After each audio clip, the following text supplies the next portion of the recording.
CL, Gray, it's so good to see you again. Impeccable timing, my friend. I had just finished regaling Menphilia with your heroic exploits. Tancred has told me everything. You've done well to return to us.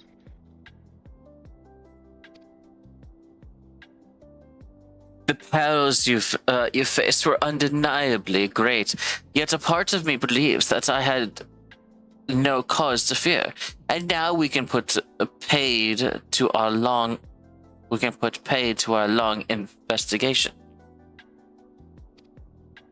As we suspected, the Amagia undertook both the robbery and the abductions, with the aim of summoning their primal Ifrit.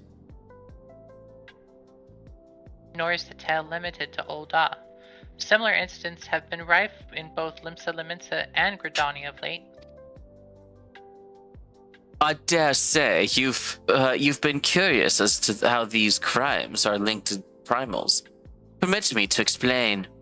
Having manifested in the physical realm, primals must consume Aether if they are to maintain their presence here, and the stronger they become, the more Aether they require. Now, Aether exists throughout the creation. It flows through all life and permeates the very air that we breathe. Alas, this alone will not suffice to sustain the likes of Ifrit. Nay, he and his kind require a more concentrated source of Aether. Crystals. It is for this reason that incidents involving crystals can often be traced back to a primal. Which leaves us with the why of the abductions. To understand this, you must first understand how primals are born. When all is well with the world, primals possess no physical form, and their essence is dispersed across the great river of Aether. However, when the world is plunged into chaos, those who worship the primals cry out for their gods for deliverance from suffering. These cries serve as a beacon toward which primal's essence is irresistibly drawn. It is this coming together, or etheric coalescence, which grants the being's physical form. Once born, a primal gains strength from its followers' worship. The more numerous and fervent they are, the more powerful their god becomes. But the primals are seldom satisfied with such reverence as their adherents freely give. And in order to gain more power, they do not scruple to create followers. They do this by tempering mortals, a process to which you yourself were subjected. Yet, even as Ifrit took your comrades in this thrall, you alone remained unaffected. This is thanks to the power you possess, the Echo. We know not the why of it, but those blessed with the Echo are immune to primal influence. It is as though a greater power protects us. When first you came to us, I told you that the Echo would be instrumental in dealing with the primal threat. I trust you now begin to see why. The recent incidents all share a common trait: meticulous planning. Such elaborate designs are a new development, and now are in one which fills me with an unshakable sense of foreboding. While I share your concern, my presiding feeling is one of relief at your safe return. The immortal flames assured me that they will deal with the aftermath, so you need not concern yourself with that. We may rest for a time. I suggest you take full advantage of this respite, you two. You may be sure it won't last long. Once the people learn the identity of the hero who felled Ifrit, I fear you may have nary a moment to yourself. That's normal.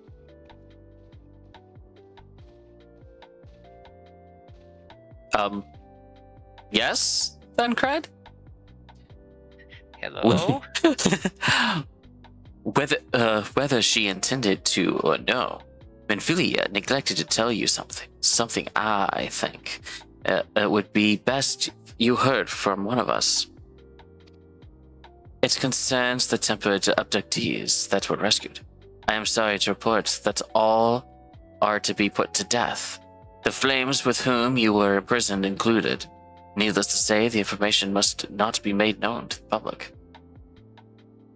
I swear to you that we would not do this if there is any other recourse. But once a man is tempered for life, his very existence lends strength to the primal, whom he cannot choose but to worship. And so we Scions continue our fight, that no more innocents need be sacrificed. I hope that you will continue to stand with us, Grey. But I should be going. I must offer my apologies to the Flame General for the losses of his people suffered. Till next time. Well, fuck. Well, I guess we now know why Primal's being summoned is such a threat. Gods forgive me. How many more lives? Louisoix would never have allowed this to happen. I have to do better. I have to be stronger. You know, that adds a lot more weight to his reactions to all this. Like, was it like 12 people died because of this? Yeah. And the fact that they have to actively kill the people. Yeah, they don't just like die on their own. Like, they have to take part in this. Yeah.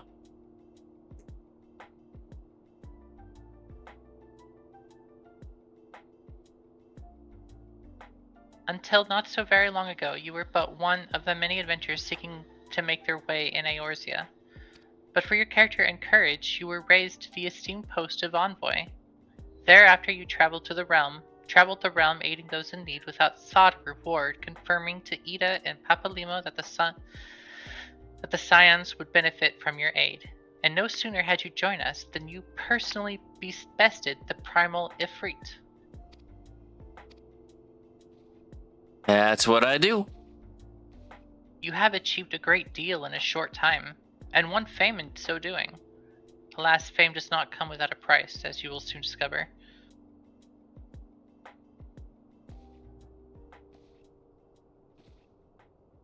We have guests, Grey. Or rather, you two have guests.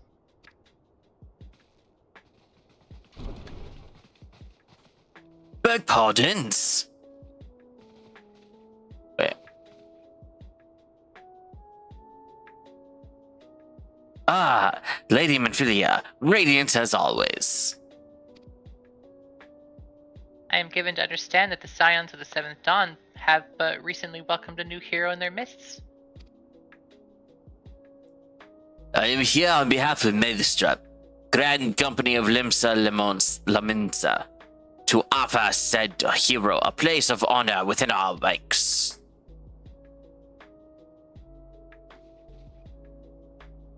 As you can see, Grey, your recent exploits have garnered you the attentions of the Grand Companies of Eorzea. Each organization would have Ifrit's bane for its own. To this end, all three have sent officers to court you. They would not ordinarily go to such lengths to enlist a new recruit. That they have is evidence to their high regard for you. I find myself wondering how word of ZL and Grey's deeds spread so quickly. That the Immortal Flame should know of their triumph is to be expected. But what of the other Grand Companies?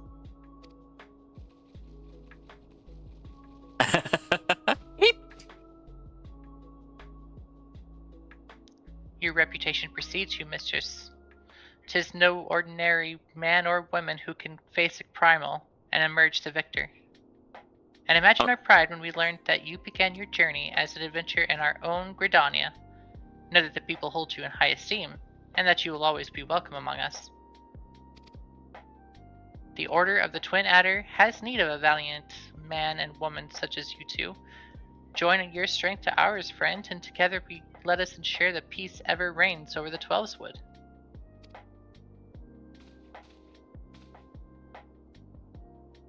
What the pleasure is to finally meet you, masters.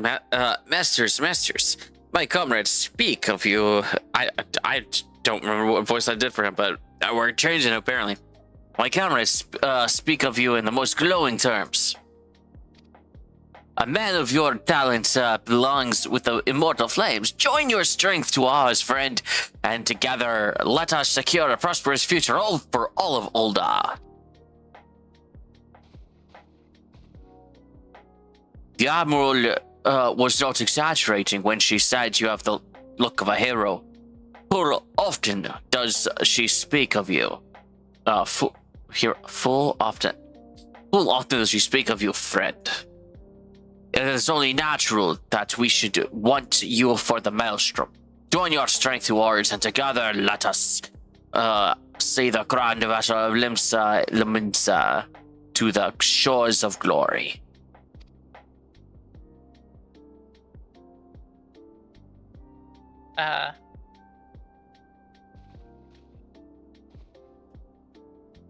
Lady Minfilia. Lady Minfilia. Okay, can we just pause here for a second? Yes. What the fuck is this? This can't feel good. This piece of leather right here. What is that? Like this, I get. Don't know. Like right here, I get. Right here, I get. And to be honest, I also kind of understand the concept of not having armor all the time, everywhere, when you're essentially in the desert-ish area. Even if you're by a shore, like it can get really fucking hot. So I get that. I do get that. That being said, there's a huge amount of fucking vital organs right here. I'm just saying. Yep. This doesn't hide anything. This is just poking, like, just like, don't, like, every time she breathes in, she's gonna be getting a poke. Poke, and then, my gosh, this is leather. Do you see these stitching? It's leather. This is all leather. This outfit is ow. Nothing about this is out. Like, super cold right here. Super hot right here. Like, can you imagine the sweating that's just in the armpits and the arms? And the poke of the diaphragm. This cutting into your sides. Because the hips are way down here. That would be really, really annoying. This is fucking mean. Whoever designed this, I don't understand you. Like, I get you're trying to show this. Like, that's what, like, obviously I get the different color for this area. Fine, whatever. You know, sex appeal and whatnot. But why this? Why cutting into this? Yeah. I don't know. It does change later on, but yeah, it's like this first design is so weird. It is so. And honestly, I don't understand the hip parts personally, because they're made of leather, and it doesn't look like there's any insulation in between the leather and like the actual skin. So that would absolutely chafe a lot, and it'd be like the most horrible thing ever. Like, I get having something there to defend those regions, but here's the problem: is like that it's completely irrelevant. As right here, these divots on either side, where there's just a straight line that a blade can go in to her abdomen. She's gonna be disemboweled within seconds. Yep. I just, come on. All right. Very well. Though I'm quite sure you need no reminding, mayhap a brief summary of the situation would help clarify your thoughts on the matter. As you know, the Grand Companies are all-encompassing organizations empowered to call upon the martial, economic, and technological sources of their respective city-states in times of strife.